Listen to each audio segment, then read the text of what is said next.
The great pre wedding show. Talented actor Thiruveer lead role లో act చేసిన movie ఇది. మసూదా లాంటి మంచి హిట్ తర్వాత పరేషాన్ అంతగా ఆడకపోవడంతో బాగా గ్యాప్ తీసుకుని ఈ సినిమాతో మన ముందుకు వచ్చేసాడు. వెనస్డే అండ్ థర్స్డే కొన్ని స్పెషల్ ప్రీమియర్స్ వేసిన ఈ మూవీ ఎలా ఉందంటే, కథలోకి వెళ్తే రమేష్ ఒక విలేజ్ లో ఫోటోగ్రాఫర్. ఆ చుట్టుపక్కల జరిగే అన్ని ఈవెంట్స్ కి తనే ఫోటోగ్రఫీ అండ్ వీడియోగ్రఫీ చేస్తూ ఉంటాడు. ఆనంద్ అని లోకల్లో పేరున్న ఒక వ్యక్తికి సౌందర్య అనే అమ్మాయితో పెళ్లి సెట్ అవడంతో మంచి ప్రీ వెడ్డింగ్ షూట్ కావాలని రమేష్ ని కలుస్తాడు. షూట్ జరిగిన తర్వాత అనుకోకుండా వాళ్ళ ఫోటోస్ అండ్ వీడియోస్ అన్నీ ఉన్న మెమరీ కార్డ్ మిస్ అవుతుంది. ఆ తర్వాత ఏం జరిగింది అనేదే మిగతా సినిమా. ఈ మూవీ ట్రైలర్ లోనే మొత్తం కథని టూకీగా చెప్పేశారు. దాంతో సినిమా ఎలా ఉండబోతుందో ఒక ఎక్స్పెక్టేషన్స్ తోనే థియేటర్ లోకి వెళ్తే దానికి తగ్గట్టుగానే రూరల్ బ్యాక్డ్రాప్, కల్మషం లేని కొన్ని క్యారెక్టర్స్ తో సరదాగా స్టార్ట్ అవుతుంది. కామెడీ కూడా ఏదో ఫోర్స్డ్ గా కాకుండా సిచ్యువేషన్ కి తగ్గట్టుగా చాలా సింపుల్ డైలాగ్స్ తో ఎక్కువ హడావిడి లేకుండా చాలా నీట్ గా ఉంది. అయితే ఫస్ట్ హాఫ్ లో మెమరీ కార్డ్ పోయాక హీరో క్యారెక్టర్ చేసే ప్రయత్నాలు ఇంకొంచెం కామెడీగా రాసుకొని ఉంటే బాగుండేదేమో అనిపించింది. ఆ పర్టికులర్ పోర్షన్ మాత్రం కొంచెం బోర్ అనిపించేలా ఉంటాయి సీన్స్. అది తప్ప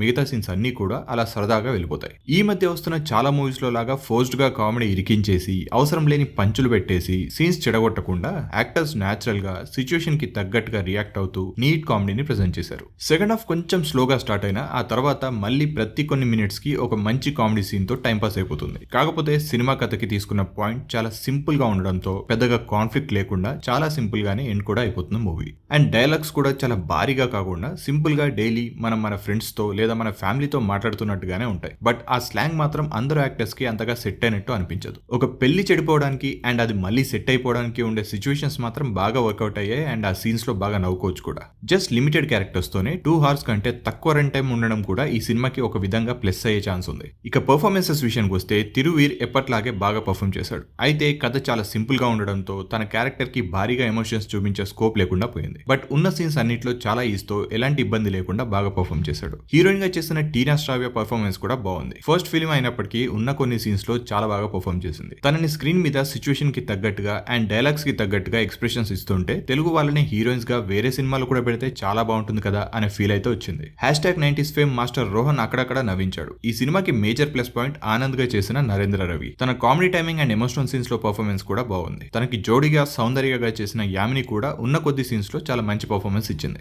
మిగతా యాక్టర్స్ కూడా వాళ్ళ క్యారెక్టర్స్ కి తగ్గట్టుగా న్యాచురల్ గా పర్ఫార్మ్ చేశారు. టెక్నికల్ గా ఈ సినిమా ఓకే అనిపిస్తుంది. చాలా లిమిటెడ్ బడ్జెట్ లోనే సినిమాని కంప్లీట్ చేసేశారు. ఎక్కువ మంది ఆర్టిస్టులు లేకుండా లిమిటెడ్ లొకేషన్స్ లోనే షూట్ చేసేశారు. సురేష్ బొబ్బిలి కంపోజ్ చేసిన సాంగ్స్ ఓకే, బట్ సీన్స్ కి తగ్గట్టుగా ఫన్ క్రియేట్ చేసే బ్యాక్గ్రౌండ్ మ్యూజిక్ మాత్రం బాగుంది. సోమశేఖర్ సినిమాటోగ్రఫీ కూడా కొన్ని సీన్స్ లో మంచి లొకేషన్స్ క్యాప్చర్ చేయడంలో సక్సెస్ అయింది. Writer and director Rahul Srinivas చాలా సింపుల్ పాయింట్ తీసుకొని ఎలాంటి కంగాలి చేయకుండా సిచ్యువేషన్ కి తగ్గట్టు సింపుల్ కామెడీతో సినిమాని బాగానే ప్రెజెంట్ చేశాడు. ఓవరాల్ గా the great pre wedding show ఒక ఎంజాయబుల్ రూరల్ కామెడీ డ్రామా. ఒకవేళ మీకు లిటిల్ హార్ట్స్, మిత్రమండలి లాంటి కామెడీ నచ్చితే ఇది అంతగా నచ్చకపోవచ్చు. అదే మిడిల్ క్లాస్ మెలడీస్, పరిచయం లాంటి సింపుల్ కామెడీ నచ్చితే ఇది డెఫినెట్ గా ఎంటర్టైనింగ్ గా ఉంటుంది. బట్ ఎందుకో ఈ సినిమాని థియేటర్ లో ఫ్లాప్ చేసి ఓటీటీలోకి వచ్చాక మంచి సినిమా అని ట్యాగ్ వేస్తారేమో అని ఒక చిన్న డౌట్ కూడా ఉంది. సో మీరు ఈ సినిమా చూసి మీకెలా అనిపించిందో కామెంట్ సెక్షన్ లో చెప్పండి. అండ్ ఇలాంటి వీడియోస్ కోసం ఛానల్ కి సబ్స్క్రైబ్ చేసుకోవడం మాత్రం మర్చిపోకండి. మళ్ళీ ఇంకో వీడియోతో కలుద్దాం. అప్పటిదాకా బై.